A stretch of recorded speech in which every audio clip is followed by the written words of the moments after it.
Welcome everyone to this virtual event, Youth at the Helm, Adolescent and Young Key Populations, Leadership in the COVID-19 Recovery.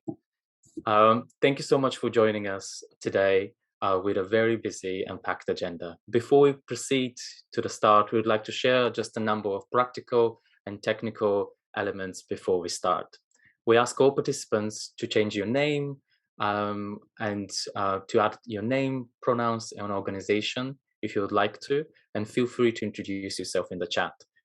During the event, all participants will remain on mute. However, you're really welcome to share any comments in the chat and use the Q&A for any questions you may have for our panelists and speakers for this event. You can also send a direct message to the host if you experience difficulties with your sound, microphone, or camera, or any other issues, and it will respond to you as we're able to, as soon as we can. Kindly note that this event will be also recorded, and that recording will be also shared with all participants after the event. This event is simultaneously interpreted in French and Spanish and Russian. You may choose your preferred language by clicking on the globe icon and then choosing from the drop-down menu your preferred language for this meeting as well. And I would like now to once again welcome you. Good morning, good afternoon, good evening from all participants joining us from all over the world. And I would like to introduce myself. My name is Martin Karatov, he, him, and I'm a queer feminist activist and advocate.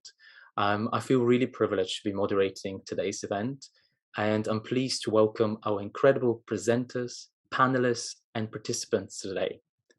We know that multiple new and old crises have supercharged existing inequalities, particularly for those communities that are far often left behind. Many of you here today have been at the forefront of these inequalities. Many of you have a front row view to history.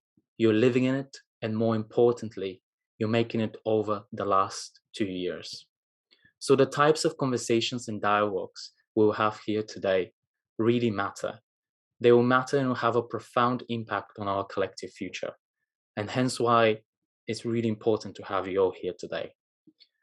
I would like you to welcome you to introduce yourself again in the chat with your name, pronouns, and organization, and where you live.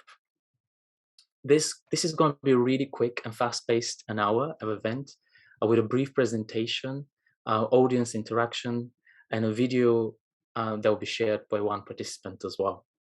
Our aim really here today is to highlight the substantive leadership of adolescent young key populations, whether we talk about young sex workers, young people who use drugs, or LGBTIQ youth, or other key populations everywhere. We want to imagine what a just and equitable and inclusive recovery from the global COVID pandemic can look like for everybody.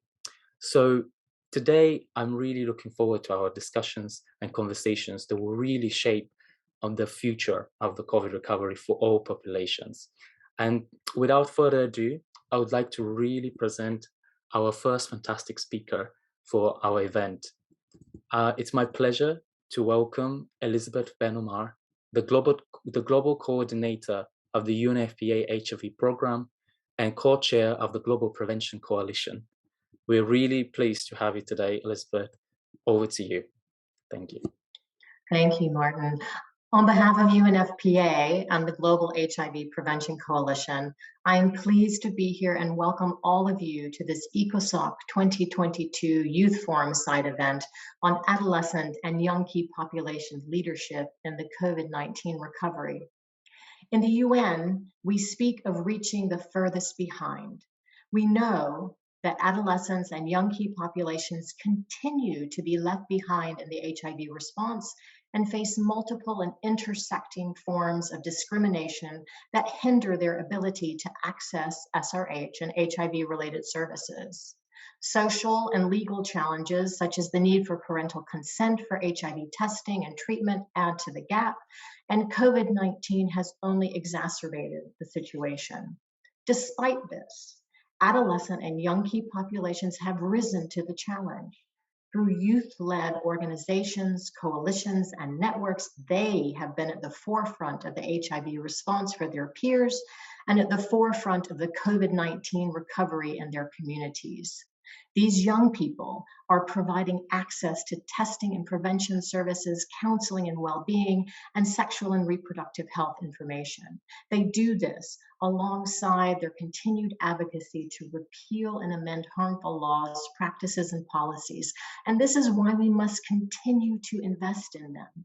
They are critical to reach the furthest behind with trust, respect, dignity, quality, and scale. So many young people, as was mentioned, are facing humanitarian crises on a daily basis. And let me just highlight Teenagizer, and hello, Yana, a longtime UNFPA partner whose members continue to provide online counseling support to adolescent and young key populations in Ukraine. Just incredible dedication to their peers. Last year, adolescents and young key population leaders working with UN partners emphasized their needs in a Global Prevention Coalition deep dive session. They led the consensus for first of multi-stakeholder platforms to connect adolescent and young key populations to governments and other stakeholders to promote meaningful engagement in program design and implementation. They also asked for addressing human rights violations and promoting enabling legal and policy environments. And third, comprehensive interventions and differentiated service packages for each key population. Knowledge is essential. UNFPA Prezi and youth organizations together ran an online campaign with a series of videos to provide different populations with the accurate information about COVID-19 and how to protect oneself. This was reinforced with a series of UNFPA technical briefs on how to reprogram during COVID-19, including guidance on how CSE can be accessed through innovative channels such as digital platforms and apps. Youth-led organizations in partnership with UN agencies, UNFPA, UNICEF, Unaids, UNDP, created a compilation of resources based on the native knowledge and expertise of adolescent and youth-led organizations in the HIV response. This platform, a global ecosystem of knowledge and resource sharing for the achievement of SDG targets related to HIV and for getting progress back on track after the impacts of COVID-19. A long-standing UNFPA partner, YPeer, remains active in many countries. We have the honor of having Ralph here today from YPeer Philippines, who have been instrumental in supporting adolescent and young key populations during COVID-19 and other humanitarian crises. And let me applaud their great work in utilizing digital technologies and providing access to sexuality education. UNFPA considers the out-of-school CSE as a key tool to reach young key populations with information, to develop skills, and to link them to services to reduce their risk of infection, as well as enabling them to exercise their bodily autonomy. We welcome the PAC's expression of interest in joining the Global Partnership Forum on CSE, joining more than 65 members aimed at advancing the CSE response and speaking with one voice through the platform. Through the Global Out-of-School CSE program, UNFPA is reaching out to young key populations in Colombia, Ethiopia, Ghana, Iran, and Malawi. Working with 3 youth organizations in Colombia, the initiative created 21 videos addressing CSE topics, documented out-of-school CSE in action in a series of 6 videos, and developed 2 pedagogical tools for teachers and facilitators. There are so many examples that show the potential and the impact of young people in all their diversity. Putting young people in the driver's seat with technical and financial support allows them to tailor their work to the needs of their peers. Such youth-empowered efforts and leadership are crucial to ensure that we do not lose any more progress in the HIV response as a result of COVID-19, and it ensures that we are able to build back better with youth-led responses for the achievement of the SDGs. While we work for these populations, impact is greater when we work with them in meaningful partnership and let their leadership shine. And this principle is at the core of today's joint side event, and I thank you for inviting me to be a part of it. Thank you so much, Elizabeth, and thank you really for your leadership in putting adolescent young key population as a priority in the global response. We really appreciate you for being here today, and hope you can stay as well for the other speakers and the questions that we'll have to the end. Thank you so much. So I think now it's time for all of you participants as well to engage in this next section. We have a question for you that we would like to ask you about particularly young key populations in the COVID recovery. So you'll see on your screen some joining instructions for the Mentimeter. Some of you may have seen this before. If you haven't, don't worry, I will support you as well to be able to join. So if you are on your phone, or if you're joining through a laptop, if you can go to www.menti.com, and if you can use the code that you see on the screen, that would be fantastic. You'll be able to join there and answer one question that we have for you for today. I will just give you a minute to be able to join there, and then I'll display the question. Feel free to message in the chat or email the host as well if you have any technical issues. You also have the link in the chat for those that will be able to join straight away there as well. Here we go. So you see the questions, and we'll be getting more and more responses. So what are the needs of adolescent and young key population in the COVID recovery? As you can see, we're getting already some highlights. Education is at the heart and at the core at the moment.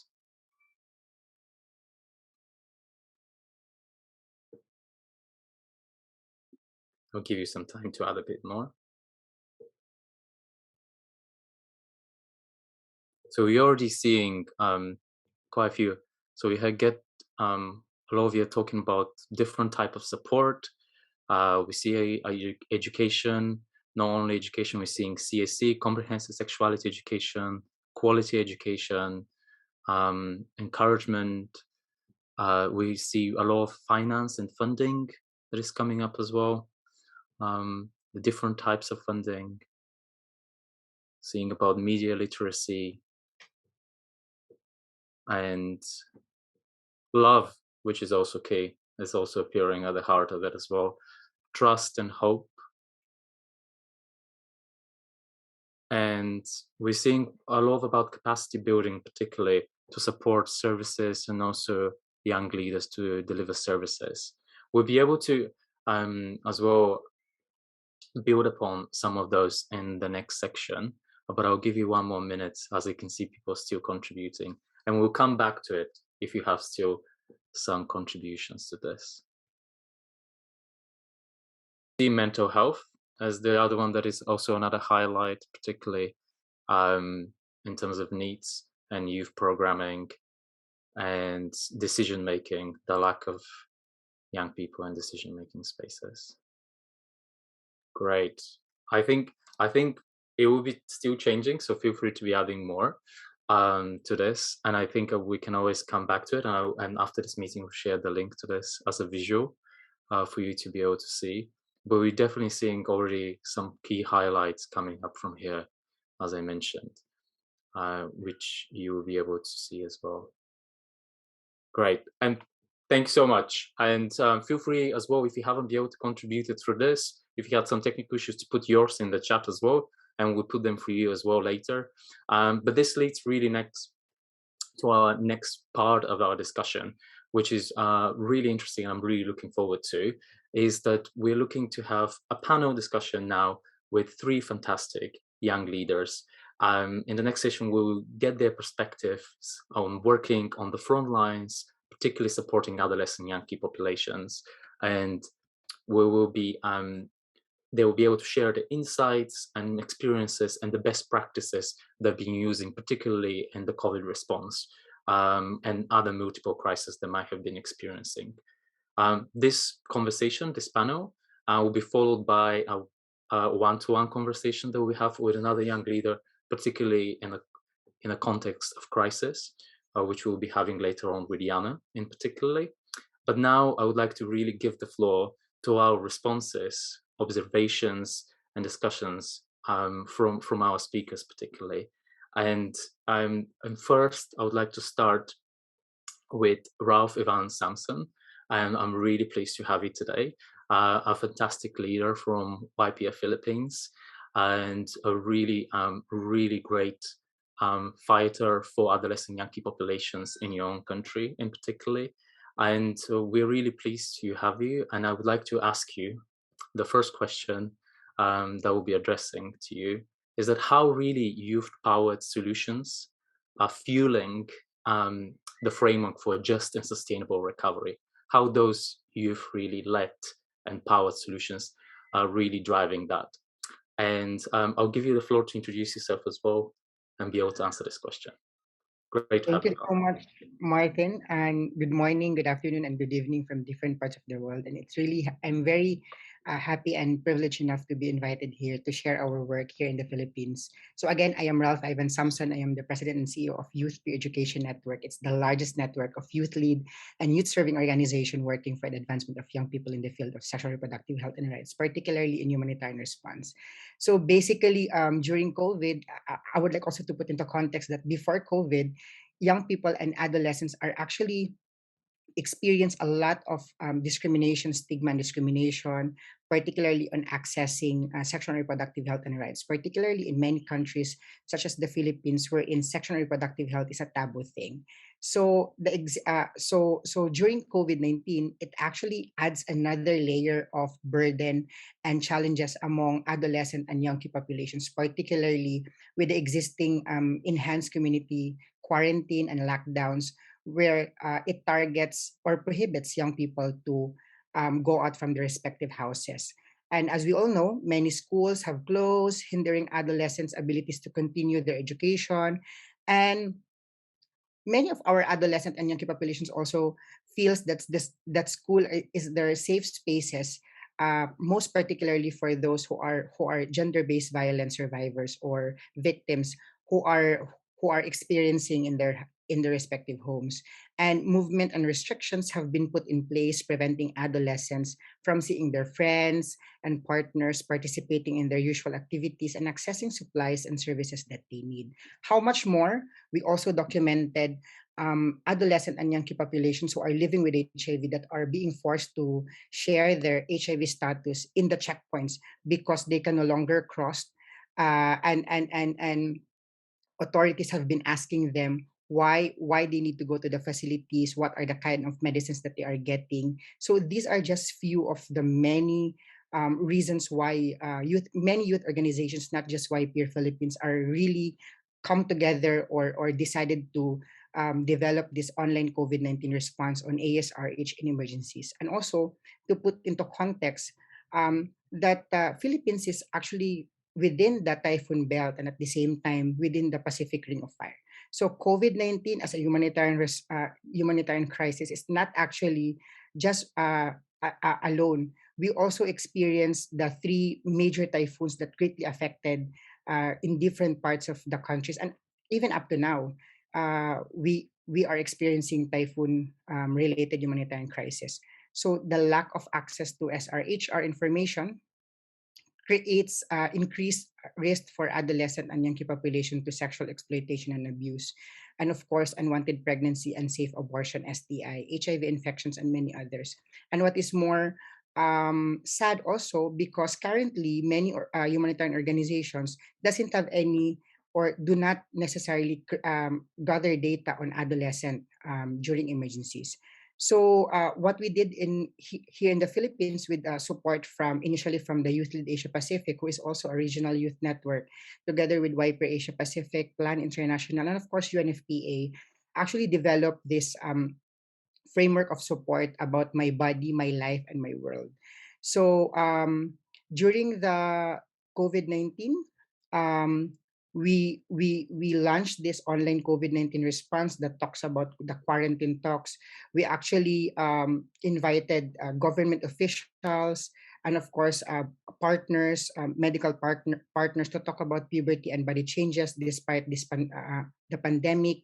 And we have to make sure that commodities, particularly condoms and lubricants, are still available. That's why, apart from the Quarantalk, we also launched the #GetCondomPH, wherein adolescent and young populations can actually search online #GetCondomPH, and then they can actually register and get or register. And once they register, we will be the one to send this condoms and lubricant right at their doorstep. So for those also adolescent and young populations who are living with HIV, we are closely working with the Department of Health, particularly with the existing Global Fund mechanism here in the Philippines to deliver the antiretroviral drugs. And these Quarantalks and this online COVID-19 response were able to generate 95,426 total reach and 37 total engagements. And at the same time, it is being acknowledged by different UN agencies that who eventually support our programs and scale it up. And as mentioned by our partners from the UNFPA, it is also our first time to develop the first ever online peer education training. So from the usual peer education in the classroom or in the community, we actually innovate and transform our peer education into the digital platform. So during the COVID-19 response, we were able to train 30 participants, and at the same time, we able to run this both youth organizations and with our existing youth councils from the government or the Sangguniang Kabataan. And lastly, because la coopération du gouvernement.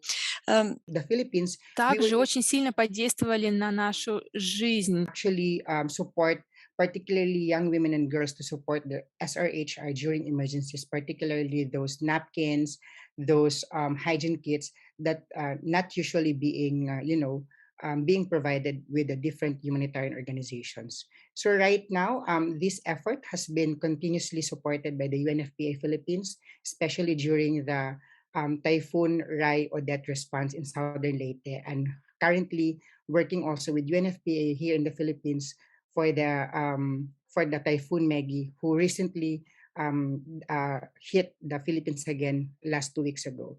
So these are just the few. This is not the perfect programs that we have, but I hope that we were able to share this to different youth organizations who are here. And we are also very glad to see other youth organizations from different parts of the world to also learn from their experience, because we really believe that this event is really a safe spaces for everyone to share our work in the community, and of course with the full support from the United Nations and different humanitarian organizations. I guess, Martin, back to you. I hope I did not exceed the time that is being given to me. No, you didn't, and I can listen, and I'm sure our participants can listen to you as well for hours, because your experience is so vast about supporting and protecting the lives and rights of adolescent young populations. And thanks so much for sharing that with us, your insight, and thanks so much for your work. That is super crucial and important in times of multiple crises, as you've explained, not only COVID, that your communities as well that you support with are facing. So thank you, and hope you can stay as well for our Q&A that we have to the end. So our next speaker that we have, and same question that I would like to address to our speaker. It's again about how the youth-powered solutions are really fueling the framework for a just and sustainable recovery. And our next speaker is Nana Millers, and I'm really happy to have you here, Nana, and over to the floor to you to introduce yourself and be able to respond to this question as well. So hello everyone, how are you doing? Good afternoon, good evening, and good morning, everyone who is here. I go by names of Nana Millers, and I'm the Executive Director of Trans Youth Initiative Uganda, a role-based organization in Western Uganda that advocates for the rights of rural transgender youth women, transgender youth sex workers, and gender diverse youth. And for us at TUI Uganda, I will start actually giving a brief a brief, like I would say, background on how COVID-19 affected our communities we serving, like Uganda, like other many countries across the world. We were witnessing an unprecedented health emergence with the COVID-19 pandemic, and the human rights situation of rural transgender youth women, transgender sex workers, and gender diverse youth, which was already bad, became, even worse by this worldwide epidemic, because the containment measures put in place were not, consistent over issues, and they had glaring gaps because they came with a lot of challenges for the marginalized and vulnerable communities. And I'll give an example. For example, lockdowns.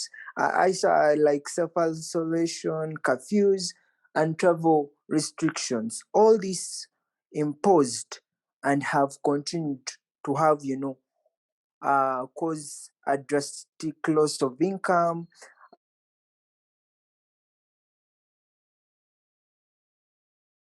maybe cause, impacts to many had no money anymore, like to support themselves. Because remember, we had members who are on art, members who are on prep, members who needed to, have something to eat before, taking this medicine. But all these containment measures they put in place, people were not able, they were no longer able to support themselves financially, and displaced many rural transgender youth women, sex workers, and gender diverse youth in a particularly difficult situation. And since the lockdown was initiated, and even before, most of our members told us they've been forceful evictions, like from landlords telling them, where is my rent? My rent is due. Get out. You're no longer paying me.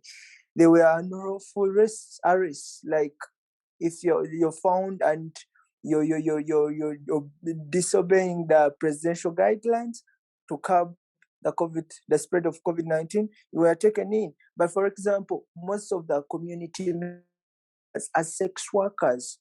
So this was the only way they could, make money to go on street.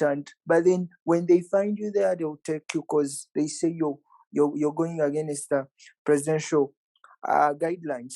Then I also talk about the issue of that, we have multiple and intersecting discrimination already, and vulnerabilities we face every day or we experience every day as trans people places us at a risk of experiencing mental health issues, anxiety, depression, and everything. But for the whole grave economic and health impacts of COVID-19, there was increased, transphobia as a result of the pandemic. And this aggravated the mental health situation. People had issues. I was a victim of depression, anxiety during lockdown. And this was so bad.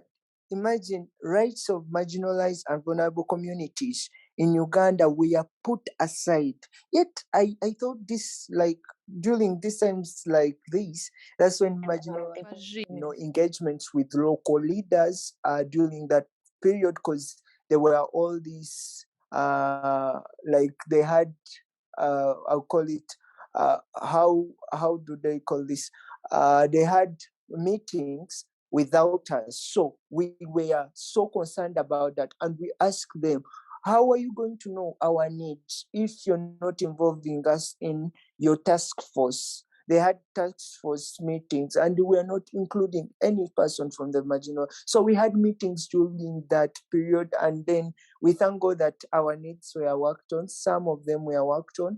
And the district now really appreciates trans people and gender diverse people because of the efforts we pushed during COVID-19 pandemic. And then lastly, we also provided food, masks and sanitizer, and other essentials during that time. So we try to really push for a youth-led COVID-19 response, and we managed to actually see that we thrive during this life-threatening situation. Thank you. Thank you so much, Nana, and thank you for really reminding us all that the inequalities for trans young people existed way before the pandemic. And what we've seen is that really COVID has just supercharged the existing inequalities for trans young people. And thank you for sharing your insight from the work that you do. And we really appreciate the work that you're doing and the life-saving and essential support that you provide for trans young people in Uganda. And really glad to have you here today to be able to share your experience. And I hope you can stay as well for the Q&A, that we'll be able to have some questions for the participants today to you as well. Thank you. And the last speaker I would like to have for this section is also Yuba Darif from the African Queer Youth Initiative and from Youth Rise. Yuba, over to you to introduce yourself and to share some insight as well on the same question. So my name is Yuba. I'm a non-binary indigenous North African from Morocco, and I consider this my intervention today a small contribution on how to build a solid ideas about what's happening in our communities in the region, especially the pressured communities, more specifically the young LGBTIQ community living or exposed to HIV, so that we can be able to move forward collectively without leaving no one behind. So before starting, I would like to express my gratitude to all the LGBT community for their daily resistance, resilience, and life in societies where their existence is illegal. Also, gratitude goes to the effort that have been made and that are still going on to make our realities in these parts of the world improving or moving slowly, or sometimes stagnating or degrading, but a gratitude to all the efforts and all the people who are engaged. So today I choose to talk more about a specific case of Morocco. So please allow yourself to generalize the ideas on the whole region and continent, taking into consideration the different in context between, for example, in Morocco, in addition to the institutional and legal violence that LGBT community faces to the laws in place, the community also faces other forms of violence coming from society and family in both public and private places.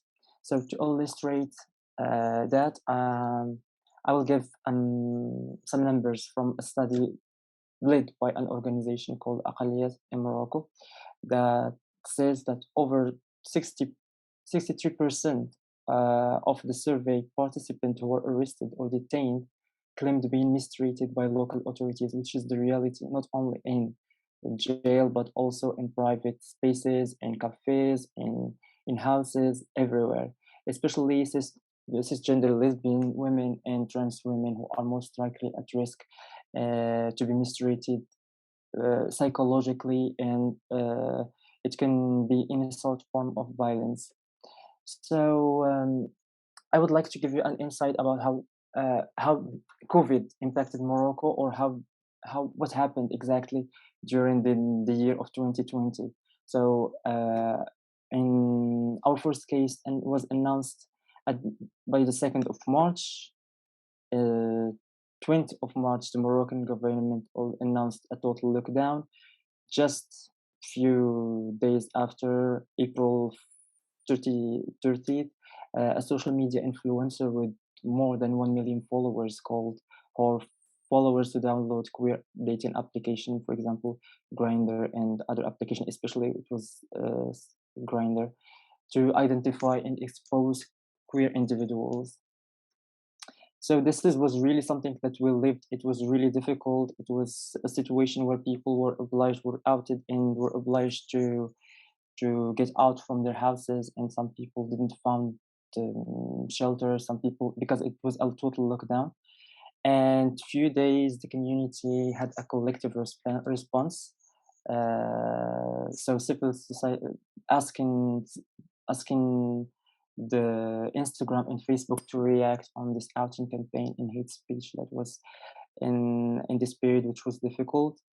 As a community, also we sent a letter to the Moroccan head of public prosecution office. We tried to advocate for our right to exist, and it was the first time that we did such a collective action. So COVID was really something that helped the Moroccan community to be together, to work together, and that made us realize how important is collective action.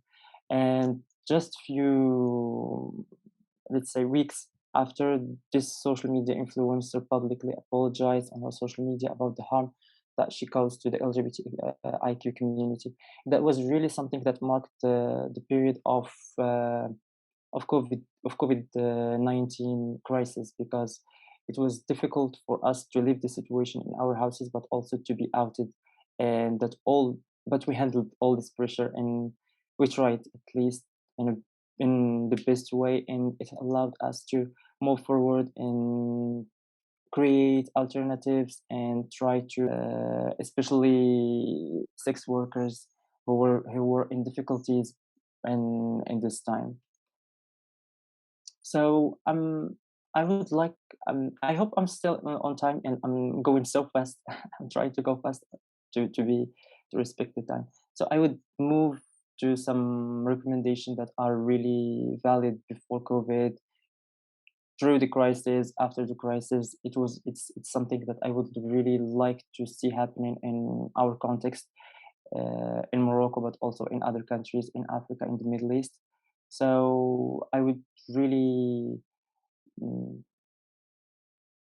happy to contribute in this event, and say that we really want to end up with a world where everyone is treated equally and with dignity. And for that to happen, we need to support local leaders to become leaders in their communities, to promote equal rights, and to bring their vision to the world, because this is very important, and people in local communities have a lot to share, and they are the one who understand their situation and who understand their needs. Also, that will be something really amazing if there is anyone who is in here, or who can get access to this panel, to support the LGBTIQ association in these places of the world, to be able to either register or just push forward for that, because we feel like we do our job, we are trying our best, but we do our work in a safe environment, because we are not registered. All what we do is really grassroots alternative work, which is sometimes risky in those contexts. Also, we would like to have for the big organization to support small organizations to grow, because those are the organizations who can have access to the communities in their neighborhoods, in their cities, and know exactly what happens in their little world. So, but last thing I would say, and I would hope for, is that criminalizing articles in our regions, for instance, Article 489 in Morocco, needs to be abolished and replaced by protective laws urgently. I try to give some shots of what's happening in Morocco and make you understand what's going on in Morocco, in our region. It's difficult. It's really risky to work on with key population, especially LGBTIQ population or community.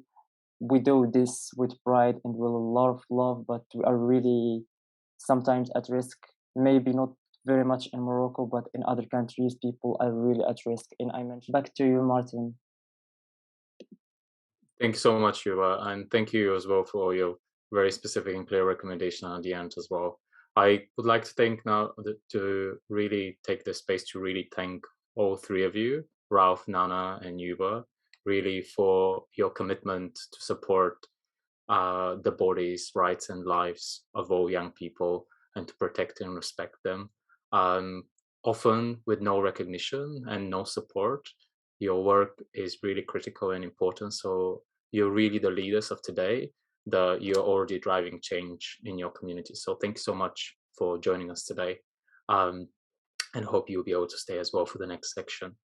So I would like now to move to a conversation with one of our other speakers today. As you've heard from the previous speakers, that we have really seen that multiple crises the young key populations have been facing that have been going alongside the COVID pandemic. We've seen how these crises, including economic upheaval, natural disasters, and conflict, have been supercharging and driving further inequalities for communities that are often too left behind on local, regional, and international level. Young key populations are at the intersection of these crises experience some of the most intense needs, but also have provided some of the most inspiring stories of hope and resistance, demonstrating creativity, resilience, and leadership under the really tremendous pressure that we've seen in the last few years. Our next speaker, Yana, to be able to introduce yourself, to talk about your organization and what you do, and also if we'll be able to answer this question as well, though I'll share with you how, from your perspective, what can we learn from the current situation in Eastern Europe region to help us really secure the future for adolescent young key population facing the convergence of conflict, the COVID pandemic, and the HIV epidemic. Over to you, Yana. I'm really glad to have you here today. Thank you so much. And hi, everyone. So my name is Yana. I'm from Kiev, Ukraine. I'm 24 years old, and I was born with HIV. Until February 24, I thought that growing up with HIV was the biggest challenge I would ever face. I was wrong. I started these years, like many of you, with my hopes of life after COVID lockdowns, my promise to advance my young career, and my desire to fall in love. Instead, I'm speaking to you from Berlin, not as a tourist, but a refugee. In the recent weeks, Russian invasions has turned the lives upside down for millions of young Ukrainians. An entire generation of my friends, my peer counselors, students, and children have fled their homes, their studies, and members of their families.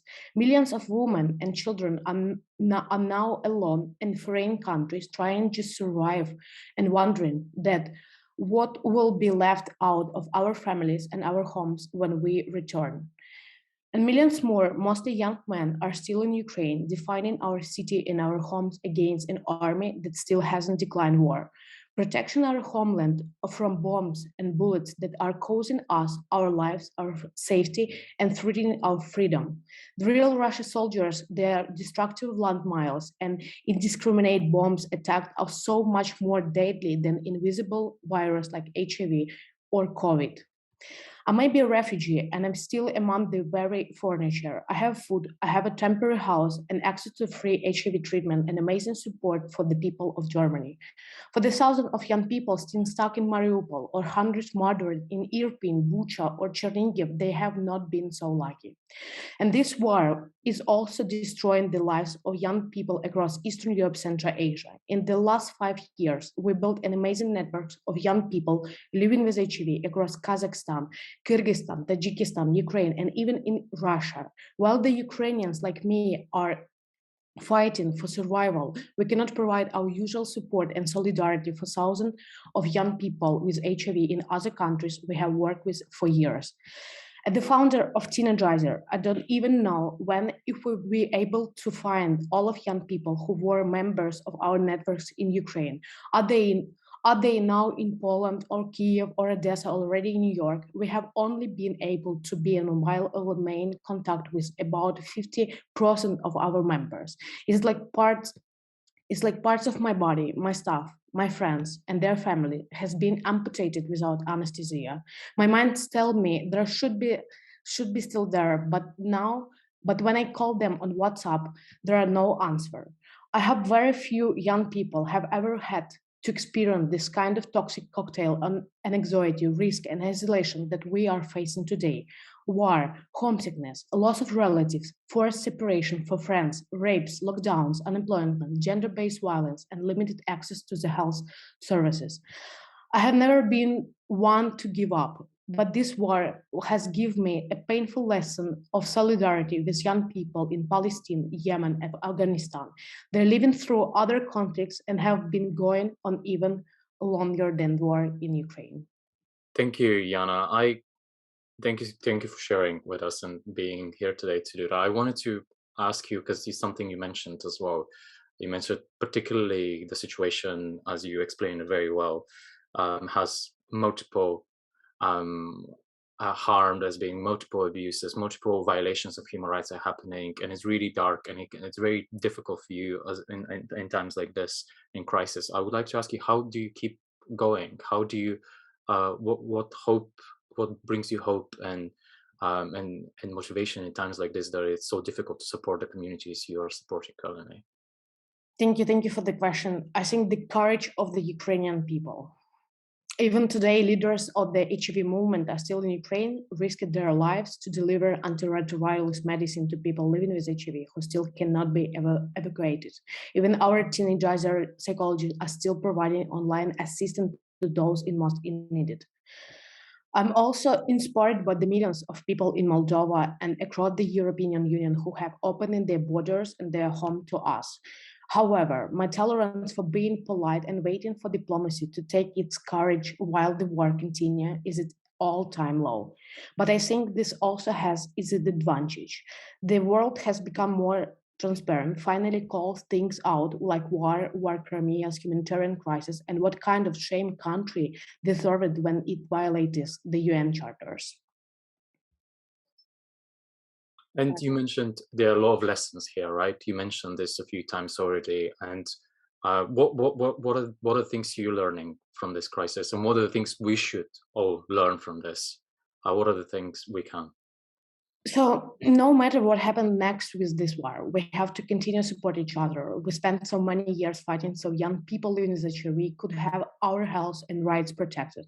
And now it feels like so many of our hard-won gains have disappeared overnight. In the middle of this crisis, we have to keep standing up for our rights and focus on the urgent needs. Second, during this crisis, we must ensure young people have access to the mental health services, especially peer counseling. In our region, HIV is more of social problem than health problem. Today, young Ukrainians living with HIV are facing the three crises: their health, their safety, and accurate stress and depression caused by COVID, HIV stigma, and most important, the war. Psychological cause, it's PTSD. The trauma is affected an entire generation of young Ukrainians, and if they don't get professional support now, they will be mentally scared for years to come. Many young people are already using drugs, having more sex, and some of them will contact HIV, but they will be too scared or ashamed to ask for help in current crisis. The same applies to adolescent girls and women who cannot experience their reproductive health and reproductive and sexual rights, or young people who don't use the condom during the sex, or millions of Ukrainian women who are at risk of exploitations when they are alone in Ukraine and away from their families and friends. So today, thousands of adolescents still in Ukraine who are living with HIV are afraid to reveal their status. Many still don't know how to protect themselves from HIV and other STIs and from the violence of the war. I would like to end my speech by remembering that this war was not started by the young people, but we will be generation that rebuilt from tragedy. I'm so counting on every one of us to show the kind of strength and solidarity this moment in history demand. Slava Ukraini. Thank you so much, Yana. Thank you for your strength as well, and for your courage, and for the commitment in the face of really stark obstacles and human rights violations to continue supporting young people. And thank you as well for your willingness and for trusting this space to share your personal experience. We're really mostly appreciating this, for having you here today and joining us. And unfortunately, our last speaker today was unable to be with us in person due to other conflicting engagements, but has really recorded a message for us that we'll be able to share with you. The next speaker and our final speaker for today is Suki Beavers, the Director of Gender Equality, Human Rights and Community Engagement at Unaids. This is Unaids. Hello, it's good to be with you. The ECOSOC Youth Forum provides a vital opportunity every year for young people to get involved in high-level political processes that impact their lives and the lives of their peers. 3 of the SDGs under review this year, SDG 4 on quality education, SDG 5 on gender equality, and SDG 17 on partnerships for the goals, are key to tackling the drivers of the global AIDS epidemic and reaching our goal of ending AIDS as a public health threat by 2030. This year's theme of COVID-19 recovery, youth taking action for a sustainable future, could not be timelier. Please raise your hands if you or somebody you know have had COVID. There's a lot of you. Young people have been at the forefront of the HIV response, and this leadership has been recognized in the Global AIDS Strategy adopted last year, as well as the 2021 Political Declaration on AIDS. These are the same young people who are working tirelessly in their communities to ensure that young people in all their diversity, in particular adolescents and young key populations, are supported to access the services that they need despite COVID-19 related interruptions. Young people's leadership is required not only for the sustainability of the HIV response, but for the achievement of all the Sustainable Development Goals. Young people's leadership will be key to ending the inequalities that continue to fuel the epidemic. This is not something that can be done by UN agencies or governments alone.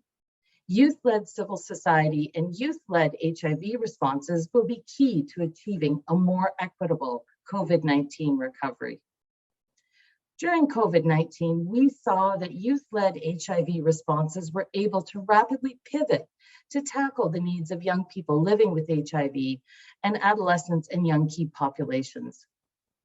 Some examples include the Y+ Global Social Aid Fund that covered the expenses for necessities of young people living with HIV and young key populations who lost their jobs due to COVID-19 in Nigeria and Malawi. Youth Lead, the Asia-Pacific network of young key populations, has been leading efforts to ensure that young people have their voices heard in the Global Fund's COVID-19 response mechanism. Among other accomplishments, their advocacy led to the successful inclusion of psychosocial support for young people living with HIV in Mongolia's submission to the Global Fund's COVID-19 response mechanism, which was identified as a priority for young people living with HIV in the country. This is why there's such a focus on youth leadership in the Global AIDS Strategy and the 2021 Political Declaration. We know young people can and will take the lead in issues that affect their own lives. The rest of the agenda for sustainable development can build on and learn from this, in particular, the leadership of the most marginalized young people. Target 17.17 promotes equal partnership with civil society. These partnerships must also include youth-led civil society. Young people cannot continue to be seen only as beneficiaries of services. They are leaders, particularly when it comes to marginalized populations like young LGBTQI+ people and young people who use drugs. The peer-led element of youth-led responses are key to their success. The leadership of these same marginalized adolescents and young key populations will be key for the achievement of all SDGs. We need to fund young people's leadership and put our trust in them to implement the agenda for sustainable development in a way that meets their needs, just as they have responded to HIV in the way that only they could. Thank you. And I'd like to thank all of the speakers for your contributions for today and for your insights from experiences into supporting LGBTIQ communities, young sex workers, young people who use drugs, and other adolescent young key populations. We really appreciate for you being here today, and thank you speakers as well. Some of you as well at the forefront of supporting those communities. We'll be able to share with you as well ways to stay in touch, so we'll be able to continue the work that we're doing here and the conversations we're having here, that we can take them offline from this event and be able to support those communities in the multiple crises they're facing, including ensuring that the COVID recovery has at the helm young people who are often, far too often left behind, and have a voice and meaningfully involved in all the decisions that we'll be facing in the next few years. Thank you so much for joining us today and for sharing. And for, if you'd like to stay in touch, feel free to email us, but also we'll be able to follow up with the recording and sign up to our mailing list, where you will see a lot of opportunities to be able to engage with our partnership. Thank you to our interpreters. Thank you to our partners, UNFPA, Unaids, UNDP, UNICEF, The Pact, Youth Rise, YPR, and Youth Fleet, and anyone else that has joined us today to support this event. Thank you, and hope you have a good evening, afternoon, and rest of your holiday if you're on holiday, and I'll see you again soon.